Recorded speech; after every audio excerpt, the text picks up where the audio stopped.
చూసారు, మీడియా వాళ్ళ video release చేశారు, what is the agenda today అని. ఆయనకి స్క్రిప్ట్ రాసిచ్చారు. ఆయన స్క్రిప్ట్లో ఇక వీళ్ళు రాసిచ్చిన స్క్రిప్ట్లో అన్ని హామీలు ఇచ్చాడు. బోనస్ 500 రూపాయలని చెప్పిండు, పంటకు 15,000 రూపాయలు ప్రతి ఎకరానికి అని చెప్పిండు. ఆ హామీలు చెప్పారు, కానీ ఇవాళ ఆ హామీలు ఇప్పటివరకు కూడా నెరవేర్చలేదు. ఈసారి తుక్కుగూడకు వచ్చి కేసీఆర్ గారి మీద ఫోన్ ట్యాపింగ్ ఆరోపణ వేసింది రాహుల్ గాంధీ. ఎన్నికలంటే ఇక ఓట్లు కావాలి కాబట్టి కాంగ్రెస్కి చేసింది ఏం లేదు 100 రోజుల్లో. కాబట్టి రైతు ఆత్మహత్యల నుంచి ఎట్లా డైవర్ట్ చేద్దామా, ఎండిపోతున్న పంటల గురించి మాట్లాడకుండా ఎట్లా డైవర్ట్ చేద్దామా, రైతుల డిమాండ్లు ఏమవుతున్నాయో, లేకుంటే బోనస్ అని ఇలా బీఆర్ఎస్ నాయకులు గ్రామాన పల్లెల్లోకి పోయినప్పుడు అక్కడ ఎండిపోతున్న పంటలు చూస్తున్నప్పుడు వాటి నుంచి ఎట్లా డైవర్ట్ చేద్దామా. ఒకళ్ళేమో ఐపీఎల్ అంటారు, ఒకళ్ళు ఫోన్ ట్యాపింగ్ అంటారు, ఒకళ్ళు కాళేశ్వరం అంటారు. ఇప్పుడు కాళేశ్వరం మాట్లాడతలేరు, ఎందుకంటే కాళేశ్వరం మాట్లాడితే మళ్ళీ గాయత్రి పంప్ హౌస్ నీళ్లు కనబడుతున్నాయి కాబట్టి. ఇవాళ ఫోన్ ట్యాపింగ్ అనేది ఒక వెబ్ సిరీస్ నడిపిస్తున్నది కాంగ్రెస్ ప్రభుత్వం. ఈ ఎలక్షన్లో ఎట్లా అజెండా చేసుకోవాలి. మోదీ గారికి ఏమో దేశవ్యాప్తంగా ఈడీ అని ఎట్లా దొరికిందో, కాంగ్రెస్ ప్రభుత్వం ఇవాళ ఎన్నికల్లో ఫోన్ ట్యాపింగ్ మాట్లాడాలి, ఫోన్ ట్యాపింగ్ చేసి బురద జల్లి కేసీఆర్ గారి పార్టీ మొత్తం ఇదే ఎక్స్ప్లెనేషన్ ఇచ్చుకోవాలి. ఇదే ఓహో, ఒకళ్ళు 10 లక్షలు అంటారు, ఒకళ్ళు 1,00,000 ఫోన్లు అని అంటారు. దానికి రకరకాల ఏందది 200 మీటర్లలో తేడా, 200 మీటర్ల రేడియస్లో అక్కడ ఎక్విప్మెంట్ పెట్టుకుంటేనంట, అట్లా పెట్టుకొని 10 లక్షల, మేము కాదు అన్నది, ఇవ్వండి లెక్క చూడండి, ఇది రాస్తున్న పత్రికలు, 10 లక్షల కాన్వర్జేషన్స్ ఫోన్ ట్యాపింగ్ చేసిండ్రు అని ఇది ఆరోపణ వేసారు. అంటే 10 లక్షల కోసం మళ్ళా ఏమని ఆరోపణ, దీనికోసం వార్ రూమ్స్ ఏర్పాటు చేసిర్రంట. 200 మీటర్స్ రేడియస్లో ఇదేదో ఎక్విప్మెంట్ పెట్టుకుంటేనంట ఈ 10 లక్షల ఫోన్లు అయితే అంట. అంటే మరి 10 లక్షల ఫోన్లు మీరు అంటున్నట్టు రాజకీయ నాయకులది, వ్యాపారవేత్తలది, హవాలా ఆపరేటర్లది, సినీతారులది ఇవన్నీ చేసిర్రంటే మరి 10 లక్షల ఆఫీసులను కూడా కిరాయికి తీసుకోవాలి కదా. మరి సీజ్ చేసిర్రా? ఎన్ని ఆఫీసులను సీజ్ చేసిర్రు? 200 మీటర్ల రేడియస్లో పెట్టి చేయాలి అని అంటే మీరు అంటున్నట్టు 10 లక్షల ఫోన్ కాన్వర్జేషన్స్ అంటే మరి 10 లక్షల ఆఫీసులను సీజ్ చేసిండ్రా? ఇష్టం వచ్చినట్టు ఆరోపణ ఇది. ఇక ఈ స్క్రిప్ట్ని రాహుల్ గాంధీ గారికి అందించారు. అయితే మేము ఏమంటున్నామంటే రాహుల్ గాంధీ గారు చాలా పెద్ద సెల్ఫ్ గోల్ చేశారు.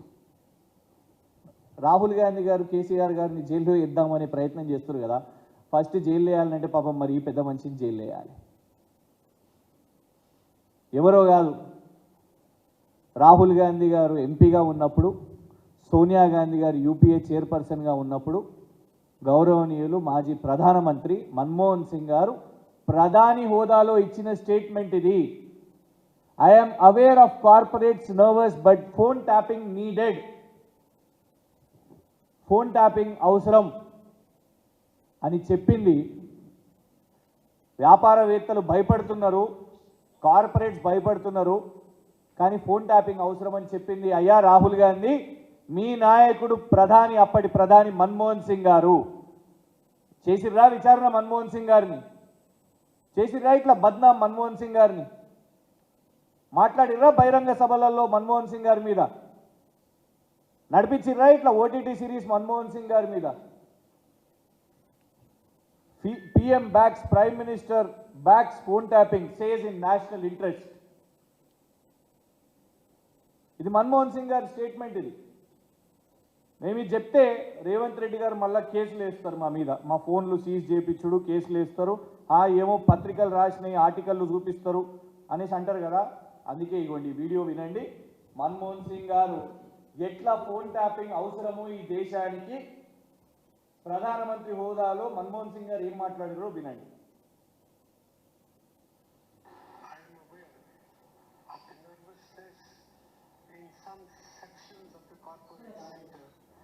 Arising out of the powers conferred upon governmental authorities to tap telephones for protecting national security and preventing tax. While these powers are needed in the world that we live in, they have to be exercised with utmost care and under well-defined rules, procedures, and mechanisms so that they are not misused. We must also look for solutions through technology to prevent access of telephone conversation to systems outside the institutional framework of government. Legal mechanisms already exist and they are in place. They need to be strengthened for more effective enforcement. ఇది ప్రధానమంత్రిగా మన్మోహన్ సింగ్ గారు phone tapping ఎందుకు అవసరం, ఎట్లా అవసరం, ఏ వరకు చేయాలి అని మన్మోహన్ సింగ్ గారు మాట్లాడింది. మరి రాహుల్ గాంధీ గారికి అప్పుడు సోయలేదా? అప్పుడు ఎంపీగా ఉన్నారు కదా, కాంగ్రెస్ పార్టీకి జనరల్ సెక్రటరీ, ఆ తర్వాత వైస్ ప్రెసిడెంట్గా కూడా ఉన్నారు కదా. మరి ఇవాళ మన్మోహన్ సింగ్ గారి మీద ఎందుకు విచారణ చేయలేదు ఫోన్ ట్యాపింగ్ కోసం ఇంత మాట్లాడి? ఇగోండి, telecom regulatory authority of India వాళ్ళు ఇచ్చిన స్టేట్మెంట్ ఇది. ఆనరబుల్ ఢిల్లీ హైకోర్టుకి ఇచ్చిన స్టేట్మెంట్ ఇది. ఫోన్ ట్యాపింగ్ విషయం మీద ఆ డీటెయిల్స్ అవి కూడా బయట పెట్టలేము అనేసి ట్రాయ్ వాళ్ళు ఇచ్చారు. మేము ఇది అనేది ఏంటంటే, చేయండి, ఇప్పుడు విచారణ చేయండి, నిష్పాక్షికంగా విచారణ చేయండి, రాజకీయ విచారణ కాదు.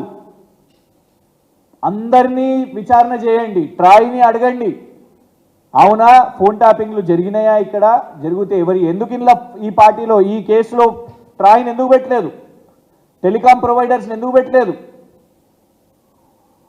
ఎందుకంటే కొందరిని కాపాడే ప్రయత్నం చేస్తుందని మాకు అనుమానం వస్తున్నది. ఏది నిజమో తెలుస్తుంది ఏది వాళ్ళ. ఇది అప్పటి డీజీపీ మహేందర్ రెడ్డి గారి స్టేట్మెంట్ ఇది. నేడు వారు టీఎస్పీఎస్సీ చైర్పర్సన్గా ఉన్నారు కాంగ్రెస్ ప్రభుత్వంలో. ఏమని స్టేట్మెంట్ ఇచ్చారు? Congress leaders phone tapping charges baseless. Congress వాళ్ళు వేస్తున్న ఏదైతే ఆరోపణలు ఉన్నాయో ఇది బేస్లెస్, తప్పు. ఇందులో మొత్తం కూడా మీరు రాసిన వారి స్టేట్మెంట్ ప్రకారంగా ఇచ్చిన, ఇది ఎప్పుడో కూడా కాదు, మొన్న 2021లో ఇచ్చిన స్టేట్మెంట్ ఇది. మేము ప్రభుత్వంగా కేంద్ర ప్రభుత్వం నుంచి పర్మిషన్స్ తీసుకుంటాం, ఇవి అవి అని పోలీస్ డిపార్ట్మెంట్ వాళ్ళు చెప్పినాయి. ఇవాళ శివధర్ రెడ్డి గారు ఉన్నారు కదా, అప్పటి ఇంటెలిజెన్స్ చీఫ్, వారు ఇచ్చిరా ఫోన్ ట్యాపింగ్ అని అప్పుడు రాసిరు పత్రికలు, ఇవన్నీ కూడా రాసిరు. ఇవాళ ఎందుకు మరి మౌనంగా ఉన్నారు శివధర్ రెడ్డి గారు? ఎందుకు వారిని కేసులో పెట్టలేదు? ఇవాళ రవి గుప్తా గారు డీజీపీ గారు ఉన్నారు, వారు అప్పుడు హోమ్ సెక్రటరీ.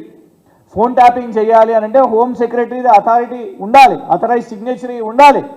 మరి రవి గుప్తా గారు ఇందులో పార్టీగా చెప్పిర్రా, సమాధానం చెప్పిర్రా, చేసిర్రా, ప్రభుత్వం చేసిందా, ప్రభుత్వం సొంతంగా చేసిందా, హోమ్ సెక్రటరీకి తెలియదా, డీజీపీకి తెలియదా, శివధర్ రెడ్డి గారికి తెలియదా, వాళ్ళకి తెలుసా ఏంటిది అనేది వాళ్ళ మాట్లాడాల్సిన అవసరం ఉన్నది. ఇవన్నీ విచారణ చేపట్టండి. ఇగోండి, ఇది హోంమంత్రిగా జానారెడ్డి గారి మీద వేసిన ఆరోపణ. గతంలో హోంమంత్రిగా జానారెడ్డి గారు పనిచేసిరుగా, ఆ జానారెడ్డి గారి మీద కూడా విచారణ చేపట్టండి.